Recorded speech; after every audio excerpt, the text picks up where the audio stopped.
आज जळगाव कृषी उत्पन्न बाजार समितीला माझी जी बिनविरोध निवड झालेली आहे याचं सर्व श्रेय गिरीश भाऊ, मंगेश दादा, गुलाब भाऊ, देवकर अप्पा, श्यामदादा, आमचे संजू भाऊ आणि आमचं सर्व संचालक मंडळ यांनी, राजू मामा यांनी सर्वांनी आम्हाला म्हणजे बिनविरोध करण्यासाठी मीटिंग करून आणली आणि सर्व संचालकांनी त्याला मदत.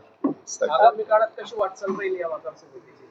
आता आगामी काळामध्ये जेवढं चांगल्यात चांगले कामं करता येतील शेतकऱ्यांसाठी, शेतकऱ्यांचा मेळावा लावणं असेल, शेतकऱ्यांसाठी ज्या ज्या सुविधा मार्केटमध्ये उपलब्ध करून द्यायच्या असतील किंवा सर्व संचालक मंडळांनी ज्या ज्या सूचना मांडल्या त्या पूर्ण करायचा मार्केट कमिटीतून प्रयत्न केला.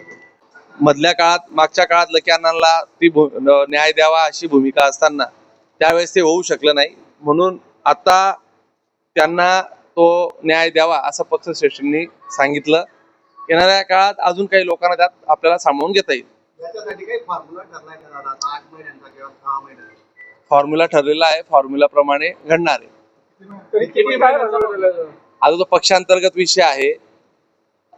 आमच्यात येणाऱ्या काळात साधारणतः 8-8 महिन्यासाठी 3 सभापती 3 उपसभापती करावं असं सर्वानुमते ठरलेलं आहे.